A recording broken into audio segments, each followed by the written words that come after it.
मेरे प्यारे दोस्तों, आज के ज़माने में महिलाएं दूसरों से कम और अपनों से ज़्यादा परेशान हैं। इस कहानी को आइए विस्तार से समझते हैं। जब हम त्रेता युग के इतिहास को पलटते हैं तो रामायण का वो अध्याय हमारे सामने आता है जहां माता सीता लंका के अशोक वाटिका में बैठी थी।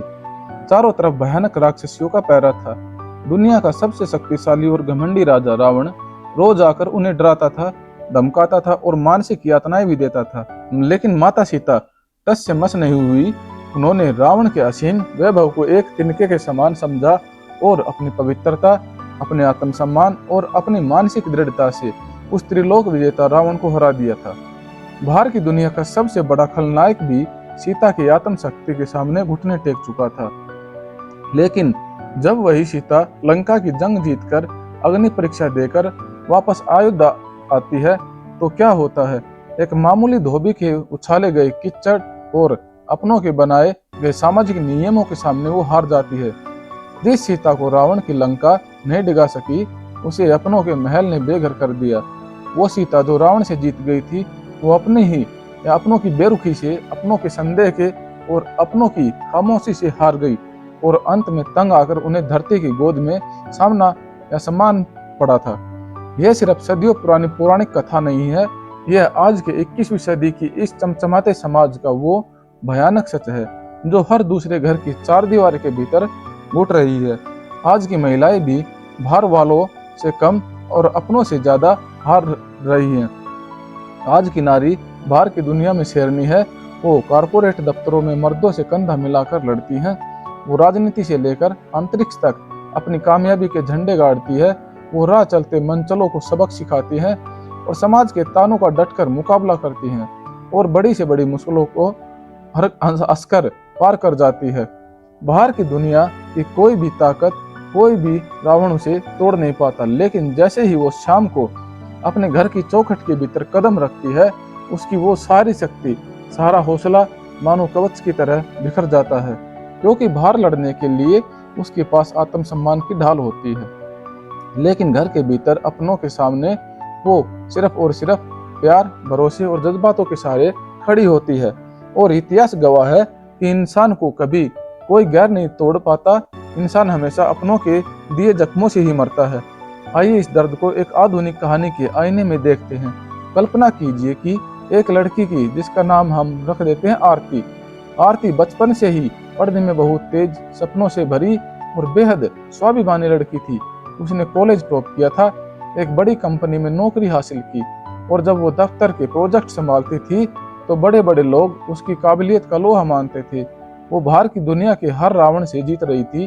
फिर उसके जीवन में शादी का मोड़ आया। वो बड़े चाव से अपनी आंखों में ढेरों सपने सजोकर एक नए परिवार का हिस्सा बनी। उसने सोचा कि जो प्यार और सम्मान उसने अपनी मेहनत से कमाया है, वह अब उसे बांटने के लिए एक अपना आशियाना मिल गया है। शादी के शुरुआती दिन अच्छे बीते, लेकिन धीरे धीरे उम्मीदों का बोझ उस पर लादा जाने लगा।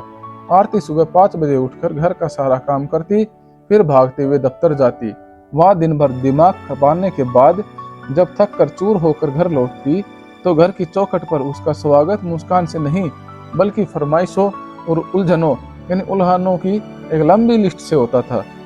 आरती ने कभी काम से जी नहीं चुराया। वो थकती थी, उसकी कमर में भी दर्द होता था, आंखों में नींद भरी होती थी, लेकिन वो अपनों की खुशी के लिए मुस्कुराकर चाय का कप उठा लेती थी। उसने सोचा कि शायद कुछ दिनों की बात है, सब समझ जाएंगे कि वो भी एक इंसान है, कोई मशीन नहीं। लेकिन समाज की त्रासदी यही है कि जब कोई स्त्री बिना शिकायत किए सब कुछ सहने लगती है तो लोग उसे उसका कर्तव्य मान लेते हैं, उसकी बड़प्पन नहीं।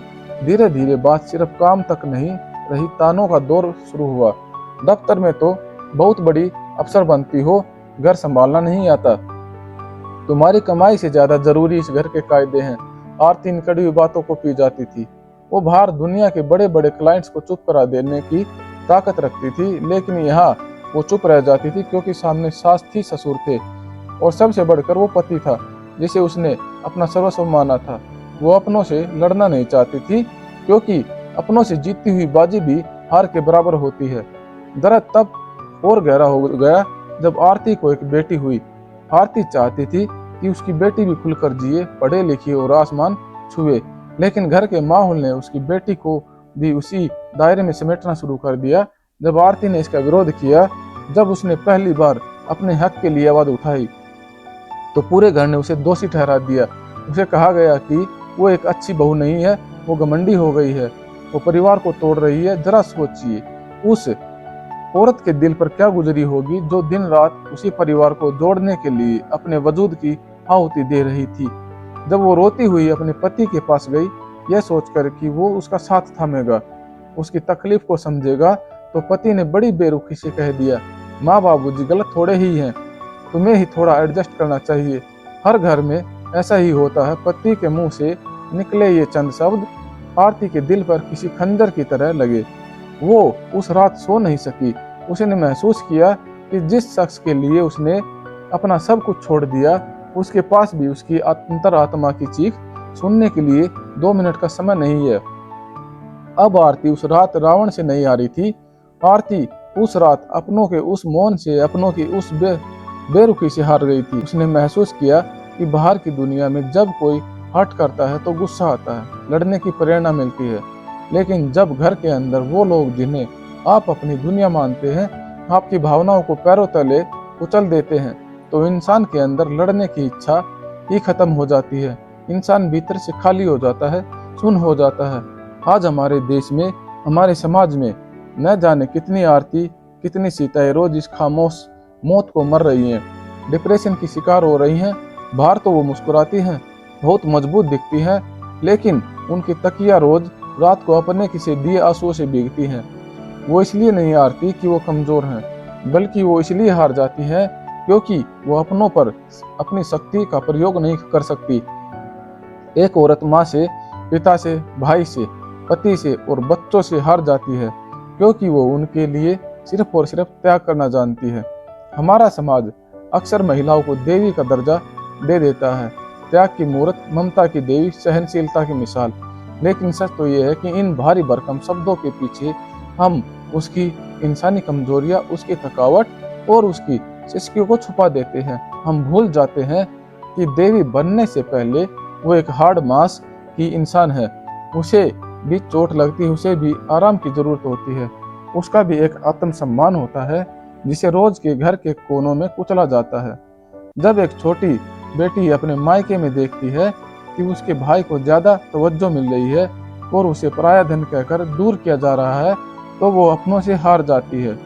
जब एक पत्नी देखती है कि उसकी हर छोटी बड़ी खुशी को पति की मर्जी के नीचे दबा दिया जाता है, तो वो अपनों से हार जाती है।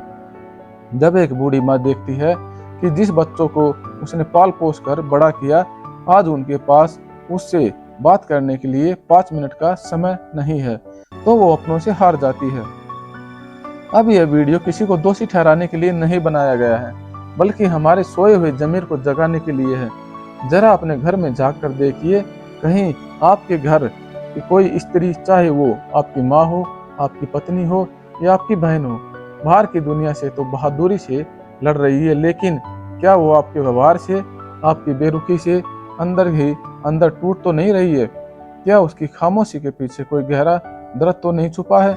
याद रखिए, जिस घर में स्त्री अपनों से हारने लगती है, उस घर से बरकत, शांति और खुशियां हमेशा के लिए रूठ जाती है।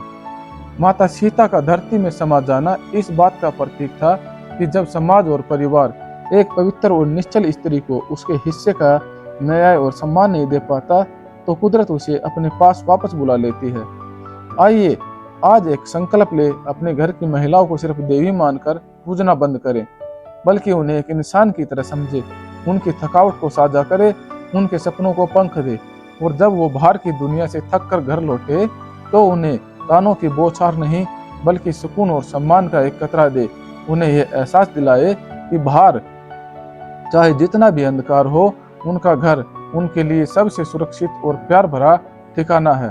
क्योंकि जब एक स्त्री अपनों से जीतती है, जब उसे अपने घर में सम्मान मिलता है, तो वह पूरे परिवार को, पूरे समाज को जिता देती है।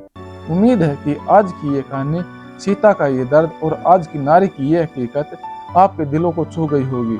अगर आपको लगा हो कि इस कड़वे सच पर बात होना जरूरी है, तो इस वीडियो को अपनों तक सीमित मत रखिएगा।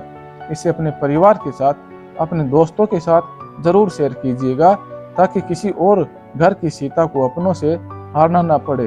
अपने विचार और अपनी राय कमेंट बॉक्स में जरूर साझा करें, क्योंकि आपका एक कमेंट किसी की सोच को बदल सकता है। वीडियो को लाइक करें और हमारे इस प्रयास को आगे बढ़ाने के लिए चैनल को सब्सक्राइब जरूर करें। अपना और अपने परिवार की हर स्त्री का सम्मान करें। बहुत बहुत धन्यवाद। मिलते हैं अगली वीडियो में, तब तक के लिए जय हिंद, जय भारत।